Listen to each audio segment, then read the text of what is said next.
What's up, everybody? It's Greg here at Fisherman's headquarters, checking in on this fine Monday evening. Hopefully everyone's doing fabulous.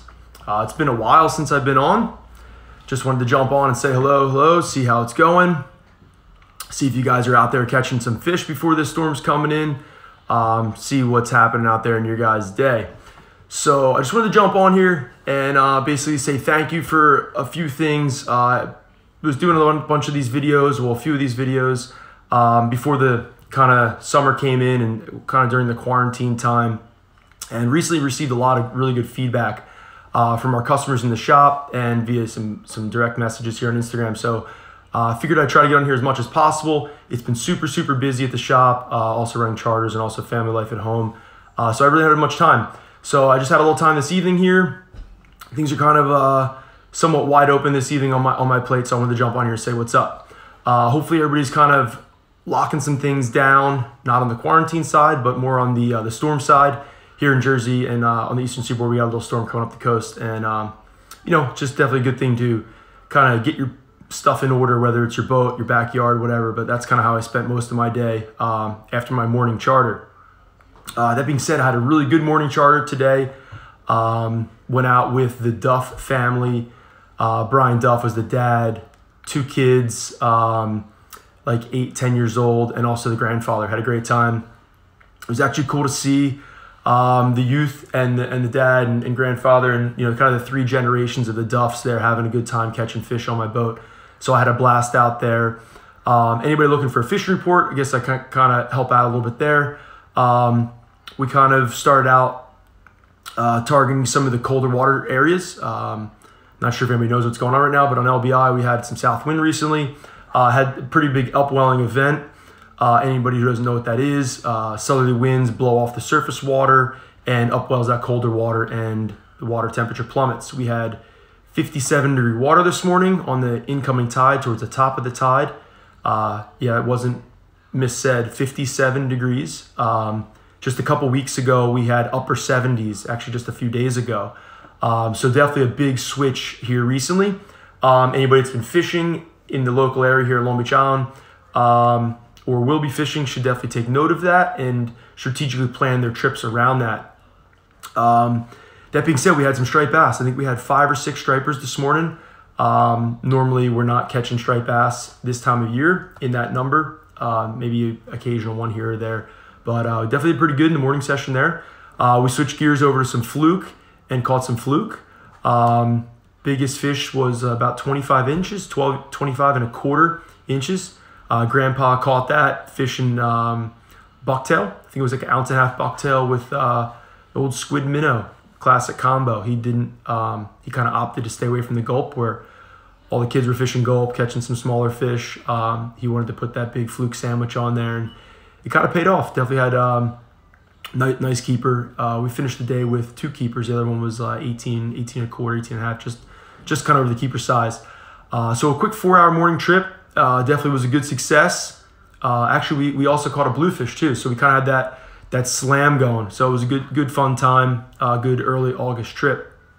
Anybody looking to get down to Long Beach Island and do some fishing, I would say August is a great time. Obviously the storm's coming, but when this passes through, definitely be a couple weeks here before we start transitioning into like that super late summer. We're kind of right now at that crossroads right in the middle. It's really a great time to be fishing LBI. Great time to be fishing the Jersey Shore for that matter, but definitely especially Long Beach Island. You've got a lot of species here right now, and there's definitely a lot to go after. From the simple, say, summertime stuff of clamming and crabbing in the back bays and Barnegat Bay. There's also very good fishery off the beach for kingfish and for fluke. There's some small bluefish. Obviously, there's sharks and there's rays and what have you there. But the inlet is very rich with different species right now, from triggerfish to sheepshead. Jetty jockey Jeff just got a big black drum today. There's some king mackerel swimming around a little further offshore. But inshore, there's some Spanish mackerels, some bonita. Obviously fluke and bluefish, those species. In the bay, we've got weakfish, blowfish. There's definitely got to be some species I'm missing further offshore. Obviously tuna, mahi, wahoo. All of these species are all hitting the docks here on Long Beach Island, whether it's from land-based anglers, fishing the bay side, fishing the beach, fishing the inlet, those anglers hopping in the boat, fishing in the bay, fishing the inlet, fishing along the inshore waters, the reefs, open bottom, or all the way offshore. So hopefully you guys are getting out and do some fishing and having some fun. So Tommy Goodyear says, how far are the yellowfin? I would say the yellowfin, for the most part, without spot burning, are 50 to 70 miles offshore. Obviously, you can run much further than that, but I really haven't heard any reports within 50 miles from Barnegat Inlet. Maybe it's been going down. I'm just missing out. That's possible. But most of the bluefin have been much closer in. There's some bluefin, some very, very good reports, and I've had some good trips. Just say 15 miles out of Barnegat Inlet. So it's good to see. Real Chaos Charter says, what's the best bait for the inlet?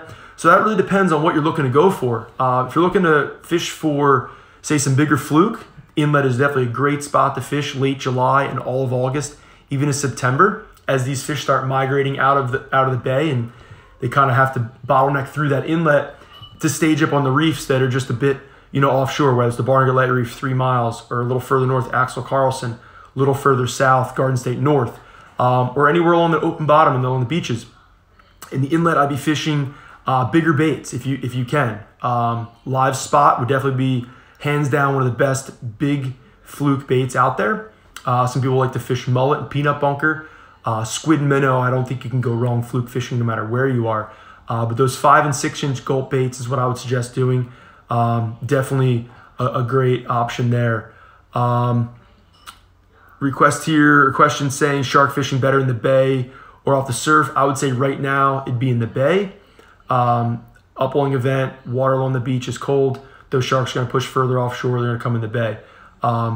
Really don't want to get into the shark thing there too much, but let's get Mayode said he wants a shout out. So shout out, let's get Mayode. What's up, bro? So I'm going to scroll back a little further. I don't know if I missed some comments while I was kind of rambling. Gabriel Bennett says he got a snapper in his backyard. That's awesome. Definitely a lot of snapper blues around. It's great to see. Willie asks, does the colder water, for those who don't know, Willie's at the shop, so this might be a good question for everybody to sink into. Does colder water make those resident bass eat? And I would say yes. Most of the fish, in my opinion, become much slower and lethargic, meaning they slow down and almost don't get active or don't really want to actively feed when those colder temps happen. Then that can be just tidal based. That can also be more seasonal based, and it can also very much right now being very much influenced by that upwelling. So when I say seasonal, springtime, you've got incoming water is traditionally colder, outgoing water is warmer. A lot of times those fish are going to feed on the outgoing tide in the spring. In the summertime, it's pretty warm both tides. So it's very not tide dependent over the grand scheme of things, but certain spots can be kind of tide dependent or a little more productive on either or.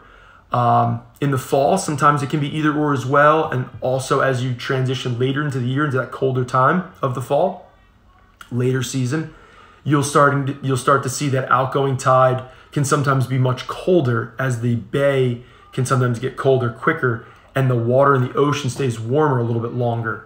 That's not always true, but most of the time it is. That being said, today, I guess yesterday was a little bit of an upwelling event, but today was most pronounced or most radical besides in terms of the swing from that warm water outgoing and that very, very cold water incoming. And when I say swings, we're talking 10, 15, 20 degree swings. You would think, and I would think too, that colder water swing would definitely lock those fish, give them lockjaw right away. Now, I personally feel that was very pronounced with fluke today. I tried fluke in the inlet where I was catching a lot of fish just a few days ago, and it was actually very slow for me. I heard some other boats caught some fish, maybe they're at different times, but I did very well catching some striped bass, finding some bluefish, but I decided to run to some spots I was fishing a couple weeks ago, further western in the bay. Fish Double Creek, Oyster Creek Channel, and that's where I did my best fluke fishing today. I had low 70 degree water, 72 degrees, 73 degrees, kind of where I was fishing for a couple hours during that 4-hour trip. So that being said, I'm just scrolling through these comments here. Yes, I believe that colder water turned those bass on. Those striped bass are residents. They were schoolies. I'm not talking about catching big ones like they're doing further up north. Say Montauk, Block Island, Cape Cod. I've been hearing some really good reports up there. I'm not talking those fish. I'm talking little schoolies, resident fish in the, say, shoe size. Good fun schoolies on light tackle. We're catching bucktail and magictail, bucktail, shout out. We're using little strip baits, fat cow strip baits, shout out to fat cow. Great combination, catch fish on those all year long, bucktail. For anybody who doesn't fish bucktails, sorry to hear that. I definitely love fishing bucktails. It's great for me to clip one on, hand it to a client, say cast that over there, bring it in nice and slow, out of twitch every once in a while, and boom, they catch a fish. It's like magic. Are there any good fishing spots near Beach Haven? So that's Wiggles Forever. Yeah, man, there's some great fishing spots. We're actually in the process, Schwag that's at the shop, is ambassador, helps out in the process of doing like a spot burn video. Not really to say, hey, let's burn these spots, but to say, here's some general areas to fish all season long. Here's some spots that people, can go, public access, maybe more popular spots, maybe not so much. Not really looking to give away private docks and stuff like that, but the more public areas, some public, say, bulkheads, obviously some open beach streets, some more effective streets that have been popular over the years or more effective over the years. Schwag's in the process of doing that kind of thing. We're looking to get that hopefully out to you guys soon, hopefully on our YouTube page, kind of help you guys out. But for anybody looking for some spots, you could definitely go on our website. There's a link on there about fishing Long Beach Island spots. And there's a couple spots there, like the Lighthouse, Holgate parking lot down the south end. There's obviously a crabbing pier right down the street from the shop. You can fish the bridges. There's actually a beautiful spot to the west side of the Causeway, Big Bridge, on your way off of the LBI. They just rebuilt the bridge. They put this beautiful parking lot there. Nice concrete walkway, great fishing. Beautiful spot when there's a south wind. It's very nicely protected there. Guys are catching blowfish there, snappers, good crabbing. Weak fish at night. There's striped bass there certain times of the year. Definitely very, very fishy area. But Wiggles Forever, to give you an answer, Morrison's, the area there by Bird and Betty's where the catch was, that public dock down there is definitely fishy all year long. Spring, summer, fall, there's fish there. Definitely check it out. Next comment there, DMC, Spanish round for sure. Gray Colston, he is a local ship bottom angler. He's also an employee at the shop. He has caught some Spanish mackerel.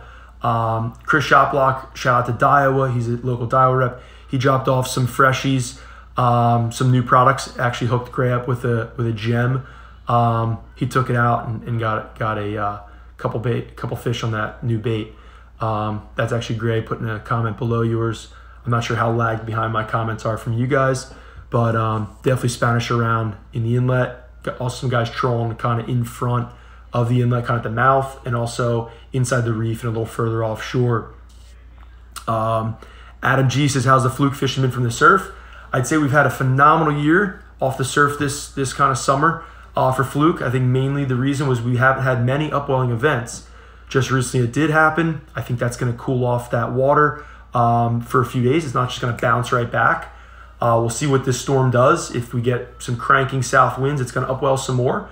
Maybe we get that stiff westerly that kind of blows some things out. Hopefully this water doesn't get too dirty. Maybe we'll get some onshore winds that might bring in some warmer surface water again. It looks like later in the week we might get some more northerly winds, and that will help kind of bring that warmer water back, kind of push that upwelling down back to where it belongs, more in the deeper water, darker water, further offshore. So I would say the fluke fishing this year has been very good, but I expect the next couple days will be slow. Obviously the storm's got things washed around. It's gonna be definitely a washing machine, churned up, might have some dirty water, might be weedy. Might take a few days to clean up, but my expectations is we'll have a phenomenal month. And to me, August and September are two great months, probably two of the best months for surf fishing, targeting fluke you have all summer, all season. So in my opinion, if you want to go fluke fishing, right now might not be the time, but very soon, if you haven't went, get ready to rock and roll. Let me take a breather here. DJ Khan, best tide for fluking the inlet in August, September. August, September, you've got warm water both in the bay and the ocean. So I'm not going to say either one. I would suggest focusing around those slack tides. Don't shy away from slack low, but definitely focus slack high.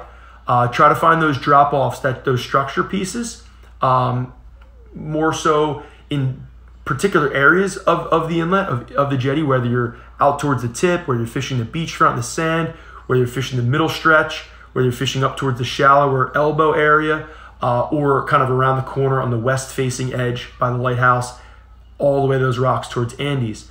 I would fish the more slack tides, fish with the lightest jig you can, and kind of work that area right along. I can tell you today, there's a lot of boats that were fishing very, very close to the rocks. That's because that's where the fish are. Unfortunately, those boats were kind of getting up in some anglers' areas that, the anglers' territory that were trying to fish from the rocks, and that kind of happens. Personally, that wasn't me. I kind of keep my distance as much as possible to show some respect to land-based anglers. However, not everybody does. They try to go where the fish are. So I would suggest fishing those slack tides. It's just kind of when you can effectively fish those kind of deeper drop-offs and those kind of more structure-rich areas. A lot of times when it's a fast-moving current, you have to use very, very heavy weight to get into those little nooks and crannies. And that heavy weight is very, very easy to snag up. I feel also those bigger fish kind of get a little more active on the slack tide. So if that helps you out, to dive a little bit deeper into that, because right now we do have the upwelling, I'd be looking at the outgoing tide. So if you're aware of what the water temperatures are, that might help you out a little bit. So happy to hear Kyle said pretty good. Lots of shorts. It's good to hear. It's always good to have an abundance of shorts. Shows we got a good population of fish. Obviously, it's good to catch big fish too, but it's happy to have those smaller fish around. How do you avoid constant snags in the inlet when fishing from shore? So that's definitely a really, really good question. There's certain areas that are very, very rich with snags. If there's an area that you know that you just snag up constantly, stay away from it. There's a couple areas that I can tell you by the lighthouse and by Andes there at the end of the, say, street. There used to be some wooden bulkheads, used to be some wooden piers. There's a lot of snags in those two areas. Fishing a bucktail from Andes to the lighthouse on bottom from land is very, very difficult. You've got 30 foot of water, 40 foot of water. It's sweeping through there sometimes with a 1, 2, 3, 4 knot current, cranking. Right now we got a full moon. The water was moving through there mid-tide. It's almost impossible to do from land. With the boat is kind of moving with the tide. Sometimes you can kind of use the motor, whether it's a trolling motor or engine, to try to slow down a little bit. And you can effectively jig in a vertical fashion effectively and catch nice fish. It's very difficult to do from land. So for land-based anglers, I would try to fish those shallower areas. That'd be more the lighthouse and to the north on that western face. There's a little outcropping finger of rocks there, a good sand pocket. Fluke love that. Also around the bend, the elbow, and all the way out can be very, very effective. You don't have to cast all the way out. It's not a casting distance kind of competition. And you want to fish right up to your feet there. If you are snagging up, maybe you're using a little too heavy a weight, but you should definitely be able to fish that sand bottom effectively, and even some of those rock bottoms effectively without snagging up.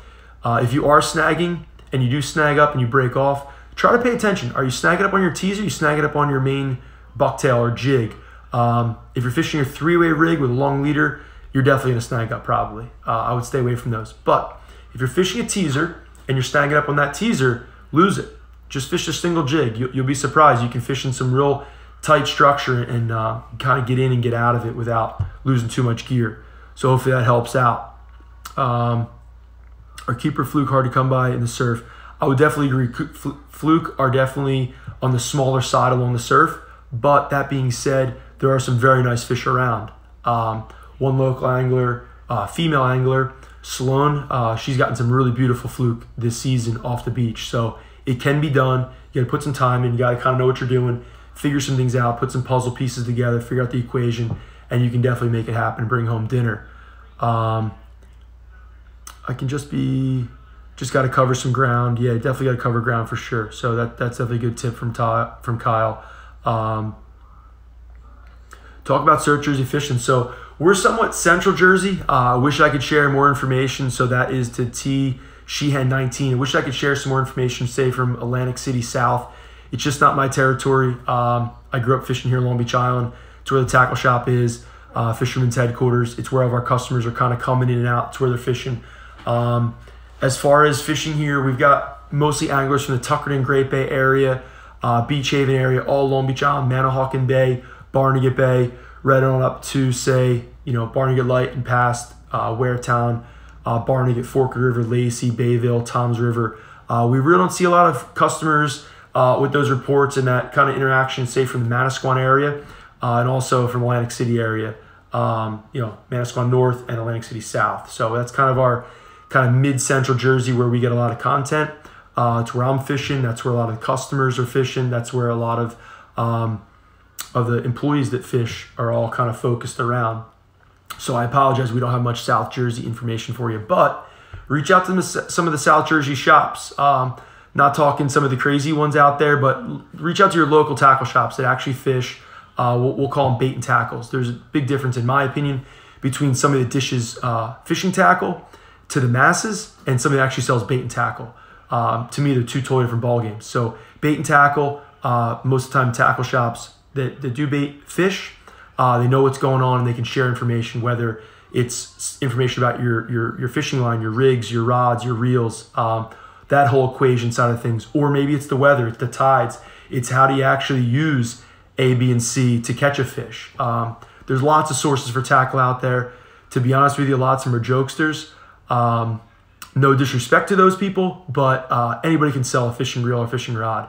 But to me, there's very few that can actually fish it and effectively fish it and share information about how to fish it. That being said, I'm very, very confident that a lot of the employees and the team at Fisherman's headquarters can help you out. Whether you are in South Jersey, you need some pointers in terms of the equation of the fishing tackle and fishing rods, fishing reels, fishing line, lures, all that stuff. As far as the tides and locations and stuff like that, can't help you there. If you guys need some help, feel free to reach out. Love to help you, whether it's in the store, online, call us up, send an email, send a message here on Instagram. Check out our YouTube page. Definitely going to try to put some more information up there.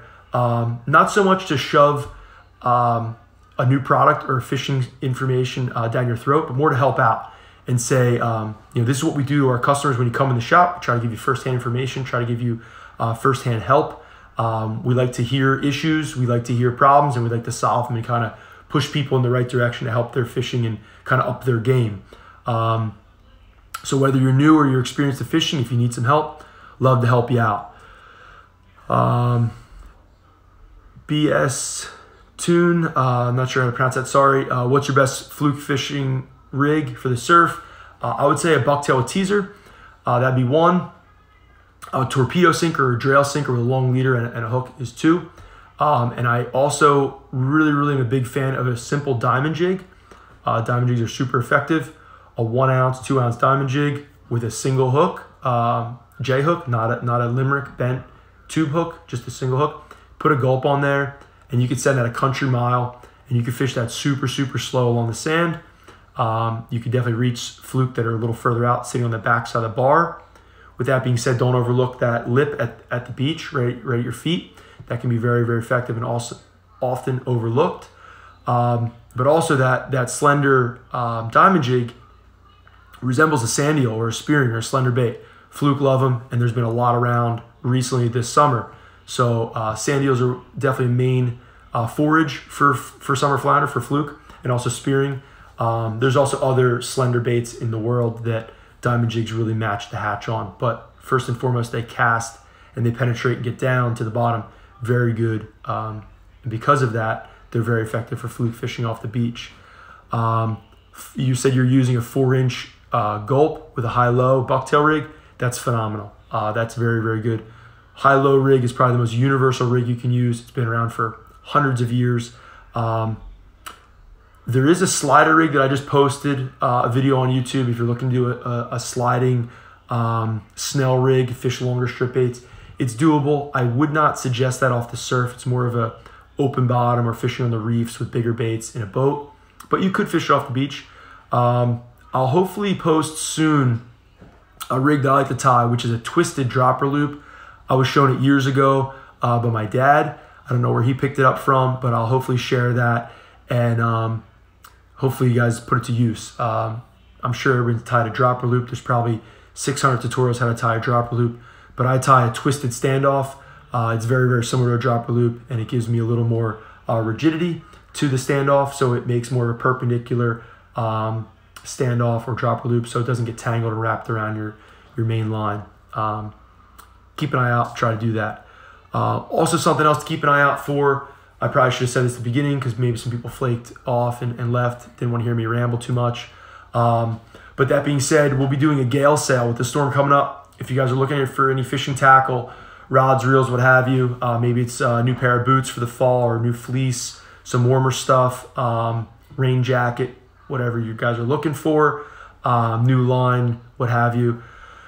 Gale sale will be going down tomorrow because of the storms hitting. We'll be open. Give us a call. Stay tuned to our Instagram stories. We'll be throwing up some sales in there tomorrow. Not sure exactly what yet, but I know Matt, our web guy, has definitely got a few things he's cooking up here tonight. Hopefully post a couple things on there. Definitely be a promo code for a site-wide discount. So if you're looking to buy something tonight, you might want to wait a little bit. Give it a couple hours. Tomorrow we're going to do a blast. So our orders are mostly caught up. We were kind of backed up for a little bit. We were kind of grinding with a lot of orders flying in. So I appreciate the business to everyone. But now that we're caught up, we can take on some new push orders. And we always like to do Gale sales to kind of make up for a little funny joke or a little funny time, and a little promotional time whenever we get these storms. So hopefully you guys have been catching on to them. Basically every time we get a Gale, we try to throw a Gale sale out there. To the best of my knowledge, no other tackle shops have kind of jumped in that bandwagon yet, so maybe it will stay unique to us. Maybe they'll jump on it and kind of copycat the world, which is cool. Copying is kind of like the best kind of thing I know I'm kind of on the right track with. So I'm kind of stoked when shops try to jump on the bandwagon. But that being said, you guys are looking for fishing tackle, love to help you out. Gale sale going live tomorrow, probably late morning, afternoon, but it'll be good for 24, maybe 36, 48 hours, something like that. So keep an eye out. BS Tune there says something about you got a cow nose. Definitely been a lot of them around. They definitely sometimes foul hook themselves, running by your line and catching it, in the nose or the mouth. But sometimes they do eat it. I caught 2 of them today, and they're definitely a piece of work to deal with. Unfortunately, there's a lot of them around. Brooklyn 50,002 says big fluke love shallow water. That is for sure. We had the biggest fish today, which is a 25 and a quarter, 25 and a half inch fish, was in 6 foot of water. So definitely totally agree with that. And off the beach, they're in those shallows right up along the lip. Robert Collins said, are we expecting flooding tomorrow? I would say absolutely. Definitely expect some flooding. We got some rain coming, got some heavy winds coming. 2 of them with a full moon. That means flooding. It's Long Beach Island for you. Nothing special. I'm sure everybody will be driving through it, spraying the water everywhere. Probably have a couple cars stalled out in some of the deeper areas on the island. It's definitely a good way to cruise around on the bicycle or walk around tomorrow and kind of laugh at, we'll call them the qualified drivers, qualified captains. Obviously, everybody's seen those guys. If you're not following qualified captain, make sure you do. You definitely get a chuckle every day with that. But we'll definitely have some qualified drivers tomorrow out and about on Barnegat. Kind of Barnegat light area would not be so flooded, but basically everywhere south of there would more likely be flooded. I think Surf City's got some real good areas that would be some deep flooding. Ship Bottom for sure is some of the deep water. I'm sure Beach Haven will have water. So if you're on Long Beach Island, just drive safely. Use your head and don't go ripping through some 2 foot water and try to soak a bunch of people that are walking around. It's stupid and you basically ruin your car. Would you mind talking about the upcoming TOG if you have time? So that's DMC. So absolutely, man. TOG's open. TOG fishing is actually really, really good right now. Early season is definitely a good time to TOG fish. I would personally suggest using a small TOG jig. If you want to use the classic rig, that's cool. If I do ever fish a rig, I always fish a 1-hook rig. I don't really like the 2-hook rigs unless you're fishing bigger baits offshore in the ocean. I'm not going to say I'm the most experienced tog fisherman. There's been people doing it a long, long time. It's been something that's been fun, but I've never really been like a passionate, hardcore saltwater tog angler. That being said, I go out and catch fish, catch a ton of them, have a ton of fun doing it, run charters for it, but I don't consider myself, say, a top tog angler. So I don't want to proclaim to know all these things about tog. But that being said, off the rocks or off land, I find that a tog jig, which is just a lead head with a hook, short shank, stout hook, is very, very effective. You want to kind of fish in more of a vertical fashion. You really don't want to cast out too far. Yes, you can cast out. Yes, you can get out past the inner structure and get to the outer structure and kind of find some areas that have some bigger fish, find some areas that have more fish or smaller fish. You never really know. But I've caught a lot of nice fish fishing vertical fashion, stretched out just a bit. Some people hear that and say, oh yeah, he's fishing right at your feet. It doesn't always work that way. I like to fish a longer rod, a heavier stout rod that kind of gives you some length to reach out over that inner kind of rock line and fish that edge. Depending on exactly where you're looking to fish, I can try to share a little more information. If you've got jetties in your area, fish those jetties. I'll bet you they have tog. You might be surprised getting triggerfish, getting sheepshead, possibly getting black drum. Might be some other species roaming around, little gulls, little sea bass that might come up and steal your bait. So I wouldn't fish too big of a hook right now. But that being said, like a 1.0, 2.0 would be my suggestion. Maybe you want to go up to 3.0, but I would stay away from those 4.0 hooks, personally. I wouldn't be fishing big hole crabs. I'd be going to like a half a crab. Catching a monster tog right now isn't out of the question, but it's not going to be the most common fish. Just a few days ago, I was looking for some sheepshead, hit an inshore reef, inshore wreck, and it was loaded with nice tog. They were all, I would say, 14 to 16 inches. Had a couple chubby ones in there too. So they're here. Hopefully that helps you out. Appreciate you saying you like the live stream. Trying to provide a little information here. Preseason tog for LBI is very good. Definitely here on LBI for sure in the Barnegat Light area. As far as the spot burn goes, if you think that's a spot burn, sorry, haters gonna hate, but Barnegat Light is got a ton of area to fish from the end of the street there by the condos, by Andy's, all the way to the lighthouse and all the way down the jetty. I mean, you could fit 1,000 anglers out there tog fishing. So you guys want to go get some green crabs, get some fiddler crabs, go out and catch your own crabs. You can fish other baits, but that's kind of what I would suggest to fish, and you'll have fun. You'll catch fish. Appreciate the positive review. You like the diamond jig tip. Hopefully you catch a bunch of fish on that. Getting a dusky on the beach is not going to be an easy one there. So you're going to have to definitely kind of weed through them. To be honest, a lot of times duskies are wrongfully identified, but hopefully you catch one. They are around. Most time duskies will kind of be on those mid-shore grounds, inshore grounds. Personally, I've never caught a dusky in the bay. I've always caught the big sand tigers and big browns. That being said, I always catch and release, and I've always been part of a tagging program with Dunton Labs. So to those that are out there targeting sharks, make sure you're doing it in the right fashion, know the rules, know the regulations. These prohibited or these fish that are protected are not allowed to be removed from the water. So brown sharks, sand tigers are prohibited. Those are the two coastal sharks that are common here. They're not allowed to be targeted or kept.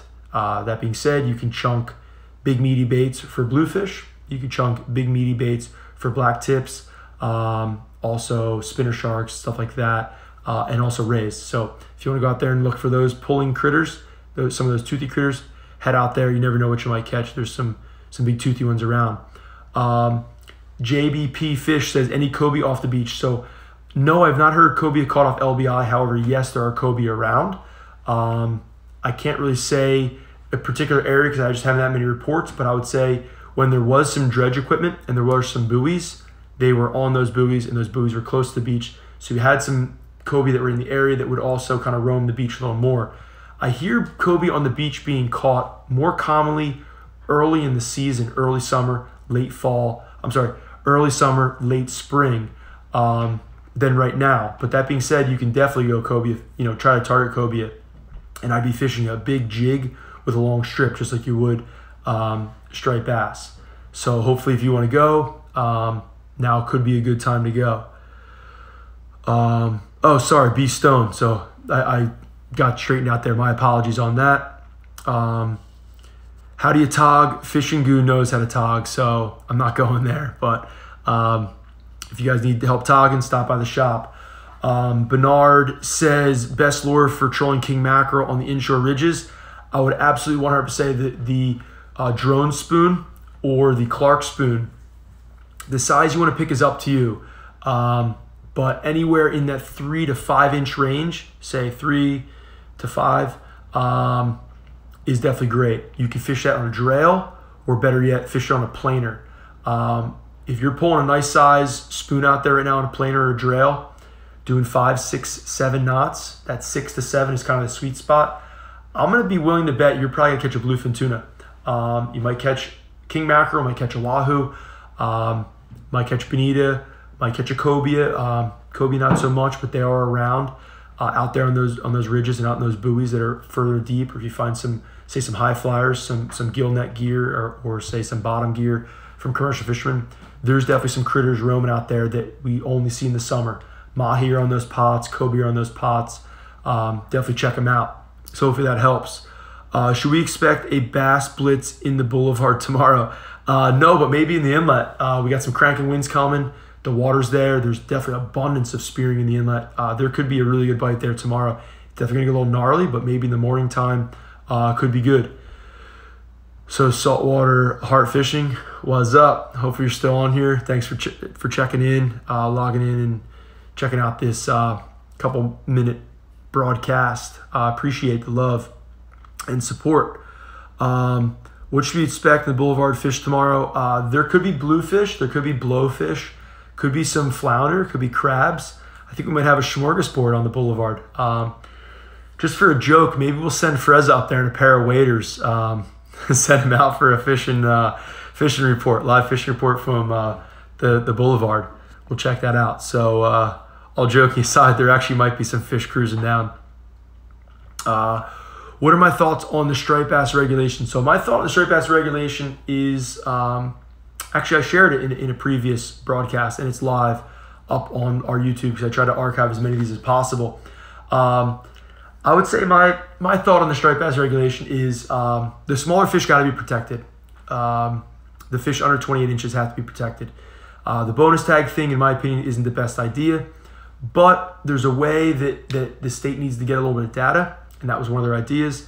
It was, I don't want to get state specific here, but there was a way that New Jersey gave up their commercial quota and donated it or gave it to the recreational anglers.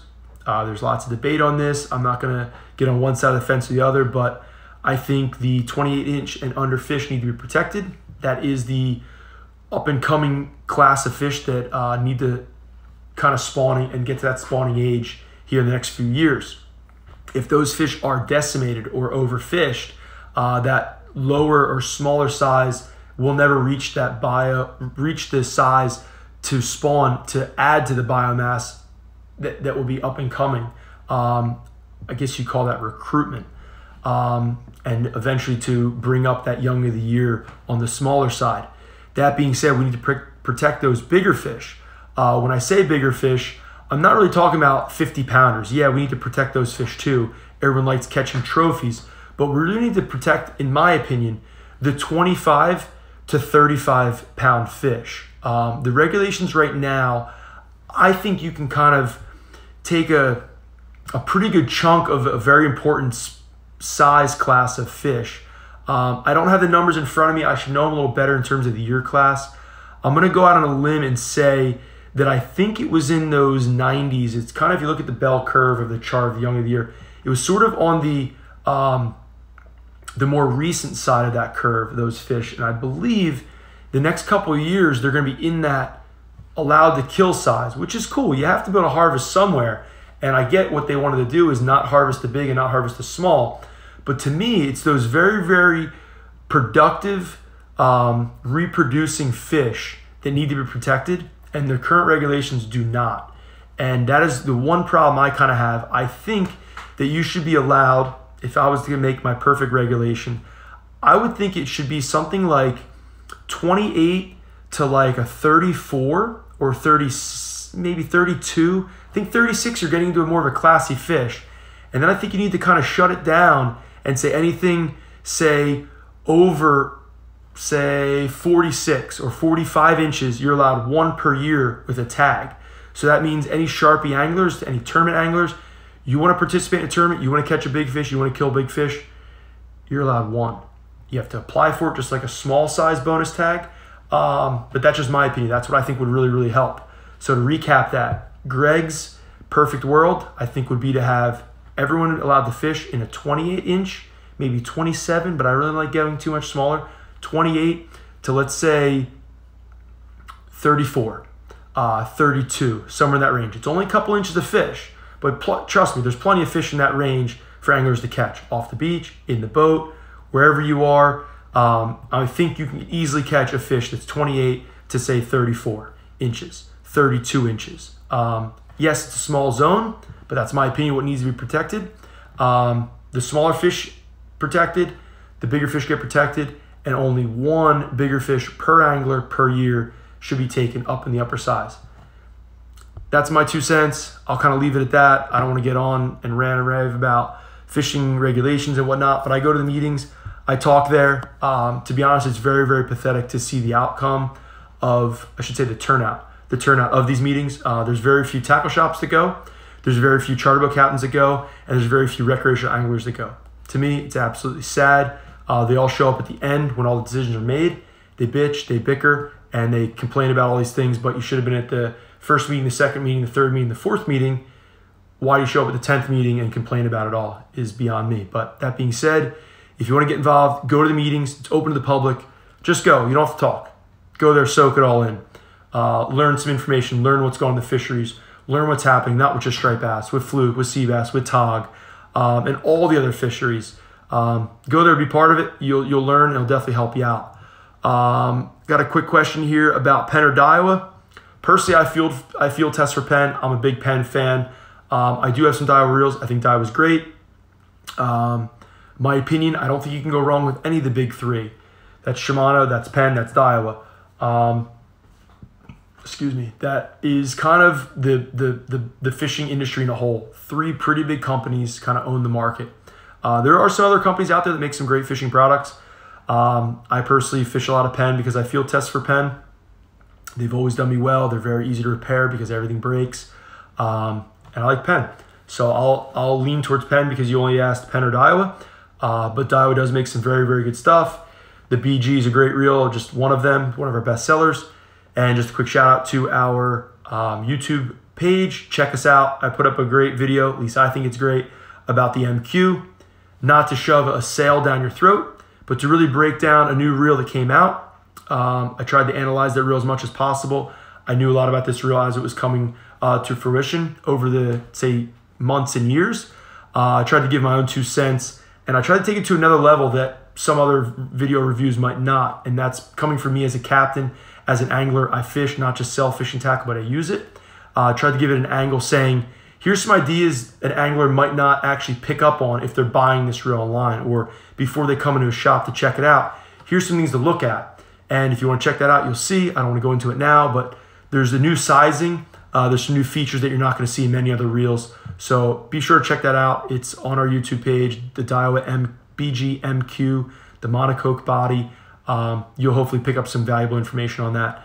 Check it out. It's on there.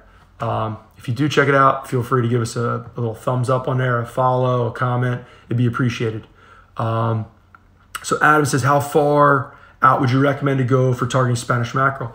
So Spanish mackerel, when the water's clean and there's bait in the inlet, you can fish the inlet. You want to troll, say inshore, say 1 to 3 miles, you should be able to find Spanish mackerel for the whole month of August. That being said, there are Spanish mackerel further offshore. I don't want to say a wild goose chase, but you could head out to those ridges, those lumps, and those kind of structure-y areas on the inshore, midshore grounds, and you'll find Spanish mackerel among other fish out there. So hopefully that helps. I appreciate the thumbs up. Like to see those comments. What's the word on the surf? Surf's definitely got fish. Definitely going to get churned up here in the next couple of days. I think the surf report's calling like 4 to 6, maybe even 6 to 8 foot swell tomorrow, later in the day. It's going to get pretty gnarly. Surf's going to be churned up. Definitely going to see some erosion. kind of see what happens there. Are the sheepshead in the local waters? I would say absolutely. Haven't heard many reports from the bridges, but I would definitely say there are sheepshead around the causeway bridges. There's definitely some sheepshead up in the inlet and the rocks, so check that out. Todd says he's fishing a 7500 old school, still working after 20 years, and that's one of the beauties of fishing Penn. Here at Fisherman's headquarters, we're a Penn warranty center. We sell Penn Reel Parts. We are not only a fishing tackle shop that sells bait and tackle, but we also are a one-stop service repair shop. We like to sell products that we can service. You fish something, you buy it, you invest your money in it. We like to find those customers that want service, and we like to help them out as best we can. That's kind of what makes, in my opinion, some of our customers lifelong customers. I know growing up in the business, a lot of customers I've known for many, many years. They buy reels from us, they come back, they get them serviced from us. Maybe they service them themselves. They buy reel parts from us. They stop in and get performance reel lubricants. Like there's a few that we sell, some Corrosion X products. They're great. Some other reel lubrications that are skip my mind. I'm kind of getting old here, and my mind's kind of going by the wayside. But if you need to prep your stuff for fall, if you're kind of like stuff's getting all salted up over the summer, you want to do a little clean and lube, now would be a good time with this weather coming. Stay in the garage, stay in home, maybe do on the kitchen table, lay out some cardboard, some paper towels, some rags, what have you, some newspaper. Break down your reels, do a little clean and lube. Lube up those bearings, grease up those gears. You don't have to do a full disassemble, just kind of get in there and see what's getting crusty, see what's kind of riding rough, see what's going on. You know, kind of get comfortable with your reels. Before you do it, be sure to print out a schematic for your reel so you know what you're getting involved in. If you got a Penn reel, I guarantee you it's gonna be very, very easy. If you need some guidance, reach out. I can try to help you out. That would hopefully point you in the right direction, meaning the schematic, which would be an exploded diagram of the reel. And if you need a part, give us a call. We probably have it. So that's one of the benefits of Penn. We've got a ton of Penn Reel parts in stock. We ship them all over the country. If you need Penn parts, give us a shout. So I kind of took off on this Instagram Live video to touch base about the Gale sale and to touch base a little about my local fishing today in the local Long Beach area. Kind of give a little rundown of fishing. I wrote some notes down. I didn't really even get into them. I'm kind of running kind of on here, so I'm not really going to get involved with it. I was maybe leaving for next time. So I really appreciate you guys jumping on. If you guys have any questions about fishing tackle, about this Gale sale, if there's something in particular that you're looking for, maybe you're looking for some new line, looking for some swivels, you want to up on your Gulp, maybe looking for some Tail products, you want to get some jigs to finish out the fluke season, maybe you need some leader, maybe you caught a huge ray and it spooled you and you need line, maybe you got a busted rod. We had a couple broken rods today from anglers that caught some big rays or snagged them, broke the rod, boat side. You need problems, you got problems, you need help, stop in the shop, love to help you. If you're not close by and you're kind of logging in from, say, whatever, a half hour away, an hour away, a state away, another country, I appreciate you jumping on. It's great that social media can kind of bring us together. Thank you for that. But best of luck fishing. If you need something, check us out at fishermansheadquarters.com or feel free to send us a message. Have a wonderful night. Thank you.